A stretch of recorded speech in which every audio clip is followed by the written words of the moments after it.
Baya kaka. Basoda bazoya na biso. Population aza kotomboka. Toza to yende kosala musala. Tala lolenge bazobenga na biso. Ozomona basoda bango wana. Baza kobenga na biso. Tokima te Journaliste Téléma. Journaliste Téléma. Journaliste Téléma.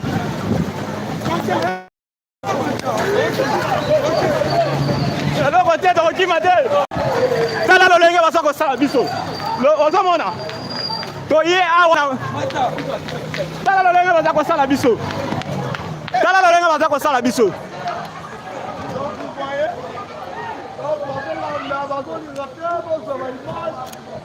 Tala lolenge baza kosala biso.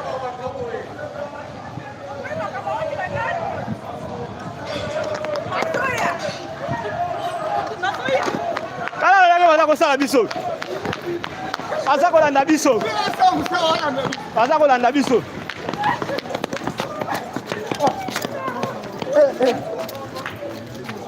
Le pays où ils sérieux. Yo boza parmi batu oyo bazaki na kati. Oui, ngani mo micro, je parle ngam na yesu bino na bona. Mettez le micro, et na kasi après to kota, to teba comme na liste, ba contrôler biso ba vérifier et le présenté. Bo kota to koti. Bo bana musala bo remplacer les gens bana musala. Colonel moi za na yesu. Bo kota bo bana musala bino. Ba ndi musala. Et si bitu to la police yo, bo bi mali banda. Ba même police ba kota biso. Ba ngana so ba bimisi biso. Éviter procès au balo ba gina. Selon analyse ba bimisi bino ezani no bo bi mali banda pona nini. Cause yebani te, bo bi mali banda. Ko sala analyse na yo. Romona eza complot moko boye to ndenge ni. Voilà, là je ne sais pas. Selon la liste dans la moneli. Donc apparemment la ligne de procès oyo ezala diffusé. Bangeza la à huis clos, donc à huis clos ba paye ba te, ti ba okata ba mwesi la ka bongo. Oh ba yesi koyo tout ça bino bozena kati kuna est mutamba azade ana kati. Non, jusqu'à présent pour cela ne banité et même constant mutamba jusque là dans la première acte. Azade parce que biso yaki a depuis 6 heures si je me trompe pas. Tout ça qui wana to kelmi banda bengi kuna express pour ça ni. OK, ba fouiller bino ba sana liste, ba sali liste, ba contrôler ba bengi na ba liste, ba konti biso, ba fouiller biso et le présenté et le oyo to zaki na kato bani musala biso bando sa to lancement direct parce que après cette chaîne nationale mais on ça direct. On filmer na caméra. On ça direct à filmer na caméra. Biso to lancement direct on musala biso et si biso to la kaka. OK, bobi mali banda. Bobi mali banda pour la nini? Et ba to bobi makali. Liberté d'expression les actes na mboka oyo. Biso na ko mo na so journaliste. Ba caméra même ba photographe bango tout bazali banda. OK. On na yete. OK. Dans la première acte. Ba bengani biso biso donc pour les cas ya mwana tikali kuna ba bengani biso ba. Atebino 100 mètres. Atebino 100 mètres. On se barrière parce que ba zawana. OK. On dit ba policier partout, je ne sais pas comme Unagana oh Tony. OK, merci beaucoup. Comment ça fait qu'il va prendre ça nous oblige à ngolo bakel procès commis en huis clos. Non non, OK, procès public. Comment procès public bon sa presse. Suka o sengo za décision, procès comme en huis clos. Là, c'est ça déjà tout le monde en clair. Parce que ba journaliste tout ba bimisi biso banda pona nini ko soutenir ka mutamba. Na éviter pour tenir constant mutamba c'est comme si biso na mboka o. Donc so au monde que les gars calme. Donc ba nini en biso tokosenga na yo tozolanda biso bopartage baelema ekomela mokonzi ya mboka po bagene biso toza bagene tokolinga te makambo boyeselopetaka po biso mpe toza avenir politique. Donc toyo remarke ke soki moto azosala malamu na mboka oyo balingi te balingi bato badetournaka bato bayibaka. Donc motu oyo azosala atambola na droiture baza loyal congolais alingi bongo te. Donc balingi moto akota na est-ce que vous oyeba pourquoi babengani bino na kati kuna? Et c'est ça les questions. Soki na koloba na koyeba na yebi te mais la cause eza ke bamonaka bafigure oyo na baévénement ya Constant Mutamba. Donc badétecte balobi tosoutenaka ye yango babimisi biso libanda batiki procès ezala en huis clos. Pourquoi pas dès le début procès ezalaki en huis clos? Lelo junior soudanais procès ezala en huis clos. Donc ba mboka basolanda o balingi ba comprendre bien. donc obimisa oyo babimisi bino na kati parce que ba remarquer que ba presse oyo ezana ba soutenir ka Constant Mutamba. La plupart ya ba jeunes oyo baza ba journaliste oyo baza ba communicateur oyo baza na presse ba soutenir ka Constant Mutamba. Mais ba détecter babimisi biso. Pour se soutenir aye. Donc yo pozalaki na kati. Ngapi nazalaki na kati. Kuna kati kuna ta presse moko ta tikali. Donc presse oyo etikali remarquer ba chaîne oyo net chaîne ya Kabila nde etikali wapi. Ah ouais, France 24 nde namoni etikali ba chaîne tout ba soutenir mokonzi mboka to bimisi okomona na lati. Mais oki babi bengani na caméra fati. Caméra fati. Bango nyonso to bazali banda. Bimisi biso to banda. OK. Siki chaîne ya Kabila, c'est que to yo comprendre que procès soutenir de ce qui vient de se passer dans la salle de la Cour de cassation. Je parle, je suis de la presse et nous étions en train de faire notre travail. Calmement et subitement, la police, les policiers sont venus nous expulser de la salle. Franchement, pour une raison que nous ne connaissons pas, aussi longtemps, l'audience est une audience publique. Et là, maintenant, on ne sait pas comment ça va se passer. On demande vraiment au président de la République par rapport à sa vision, et nous sommes dans un état de droit de pouvoir résoudre ces problèmes. La presse a droit à accès à l'information. Donc franchement, la situation n'est pas bien ici à la Cour de cassation. On nous a expulsés à peu près 10 mètres de la Cour. Nous, la presse, c'est vraiment c'est injuste. Nous déplorons cette situation. Voilà, merci. Merci. Excusez, ma journaliste, c'est bon. Vous êtes journaliste? Je suis journaliste. Ok. Tout le monde dit que Belé Libanda, tout le monde a presque un journaliste Belé Baza Libanda. Libanda Zani. Je n'ai pas compris, mais on a mon intention déjà d'ambienter. On a attention quand elle a déjà tension des membres parce qu'on était à l'intérieur, et subitement,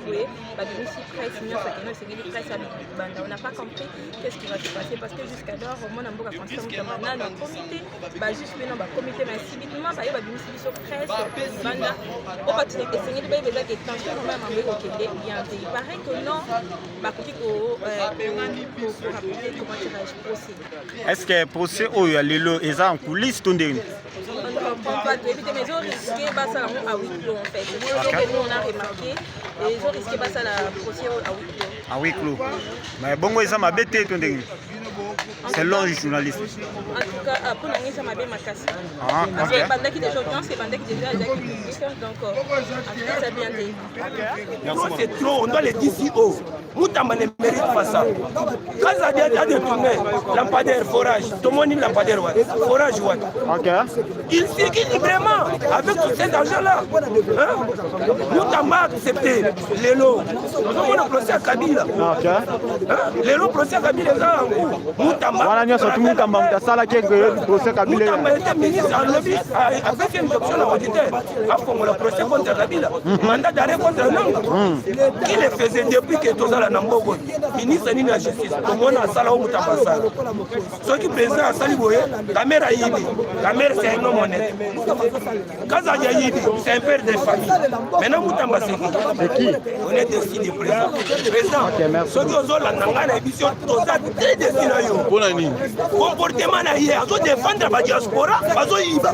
Mais Mutamba c'est un innocent, azo ridiculiser jusqu'à ce niveau. Mais balobi ba ça la justice quand même. Quelle justice? Papa, ils sont total procès. Qu'est-ce qui s'est passé là? Avec des intimidations, depuis quand la Cour de cassation a fait interpréter des lois. Mutamba côté constitutionnalité na Cour constitutionnelle. Sur place, ils ont coup d'état constitutionnel, qui ne le sait pas. Pour la cassation, comment on peut interpréter la loi? Dans quel pays? Loi ya Mutamba yoso piétiné. Comment on a levé l'immunité de Mutamba dans l'Assemblée nationale? On le sait. On le sait. C'est trop. Quand Kazadi vole, c'est un père de famille. Kamera de tournée, c'est un homme honnête. Quand c'est Mutamba, dans Mutamba, Kazadi est un bouc émissaire dans Bango. Président, yo, Yeba, on a décidé yebaki yo biloko tozosala 2021 omikozaka no oglise manda président ka biso bakofunda koza bakota na nzoto mpona yo natanka tokobundisa yo lisusu ondimi tokende bo mais président okota makambo te ntango akotaki yakamena akotaki ndeni enom honnête olandaki te akotaki yakasaki ndeni epere de famille okolakisa biso place tomoni na mbade tomoni forage hydrosétro nalobaki na bino eza teste mokonzi ya mboka atie la justice en épreuve totala réellement si la justice est à bon état ou bien notre justice est malade. Boyebi plan oyo ya koluka kokwisa Mutamba bisike utaki tokozongela yango te mais bato ba se complotaki. Il ne visait pas Mutamba, pour votre information. Il visait le président Tshisekedi. Parce que Mutamba étant dans l'opposition, c'est le chef de l'État qui choisit. Il y a Mutamba côté dans le ministère, il y a justice. Le Kola Bazala qui n'a besoin, il y a peut-être que le chef de l'État a violé la Constitution. Peut-être que le chef de l'État a s'ingéré dans la justice sur les indépendants. Ils ont créé quelque chose pour renverser Mutamba. Mais, Bandeko, quand on fait les jugements ils ont rendu pour le peuple, pour la République, au nom du chef de l'État. Maintenant, les jugements qu'ils devaient, on va pas prononcer, ils ont qui au nom du peuple congolais. Ou bien les jugements parce que les Congolais qui ont inamité. Dans le bino déjà, ce sont des signes. Les témoins bayaki, bomona ki ba témoin basala ki ba démarche bandeko. Ba témoin au lieu à conclure Mutamba, ba sauver Mutamba. Mbongo eza détourné te. Mbongo eza na banque.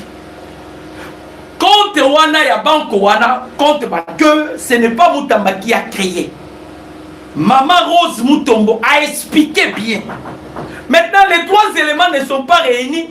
Comment vous allez condamner Mutamba? Voilà pourquoi je vous dis que Mutamba serait acquitté. Parce que le chef de l'État ne peut pas permettre que la justice, elle qui s'est antécédent dans le cas malade.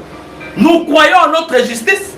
Voilà pourquoi on va reporter pour rendre un verdict qui est équitable. Ce qui est préparé pour la Koluka en sorte il y a politiser dossier à Mutamba. On a vu des Congolais, pas Congolais, non.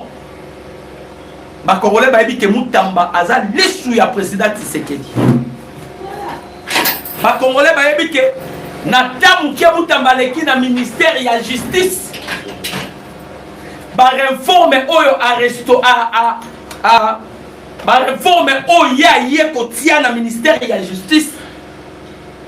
Les Congolais sont conscients. Les gens qui te permettent Mutamba kweya.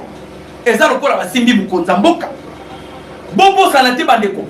Bobo sanate. On doit maintenant faire la différence.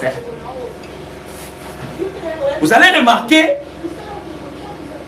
dossier à Joseph Kabila, les Congolais vont être soloté. Vous allez remarquer. Ça prouve que les Congolais ne sont pas avec Joseph Kabila. Mais dossier à moi, Namboka Costa Mutamba, pour mon soutien total, Bakbao que les Kolala Nanda kwa Mutamba.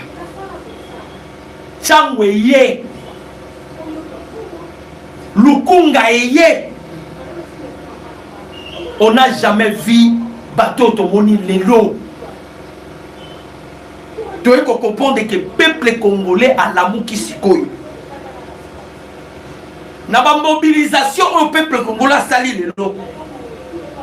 Tu comprends que le peuple congolais a l'amour qui, parce que le peuple congolais le soit vous condamnez Mutamba, Nabiso peuple Tokei, vous condamnez Biso, soit vous acquittez Mutamba. Maintenant vous allez condamner Mutamba na na dossier na infraction nini yango na mekei kotuna juge est-ce que tentative ya vol ezalaka pénal biso tobi que c'est une erreur administrative tentative mais le ministère public était clair heureusement tozalaki wana mbongo tikali ko bouger parce que on était vigilant mais vous dites que heureusement vous étiez là mbongo tikali ko bouger parce que vous allez vigilant mais pourquoi vous incriminez encore une fois de plus le monsieur en question pour l'envoyer bizarre que tu as détourné de l'argent bino bolobi que erreur et pardon heureusement que bozalaki wana mbongo etikali ko bimate. Si vous allez comprendre baneko ba congolais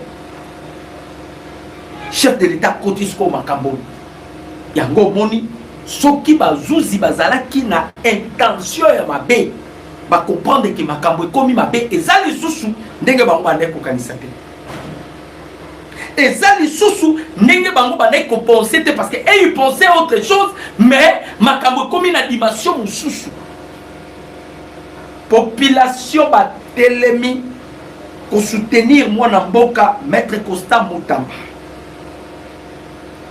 Vous savez que Batouya Webele Baye, il y a eu plusieurs victimes au magistrat Babotola Bango Banda. Babotola Bango ba concession. Et là un dossier par laquelle Mutamba a été traité en équitablement. Ah, ce sont maintenant les effets, les œuvres de Mutamba qui parlent. Si Mutamba est soutenu par le peuple congolais, c'est par rapport à l'œuvre naïe. Et les Zélokoyo doit aussi enseigner d'autres ministres. Oh, en exercice na ministre. Est-ce que Congolais qui côté le massa et l'OPMH? Vous devez vous poser la question. Il y a donc est-ce que tel que vous êtes là, Congolais qui côté le massa et l'OPMH n'enga salé Mutamba. Si Mutamba, le peuple congolais va vivre là, c'est par rapport à Misala et à Mutamba. Il y a un ministère de la justice. Il y a créé bancarisation de tous les recettes judiciaires. Que tout autre ministre va les kawana batikala ko penser. Mutamba a fongoli dossier bato nyonso bana ba problème. Babotolo mapangu baya. Il y a des victimes. Oh, babotola bango mapangu.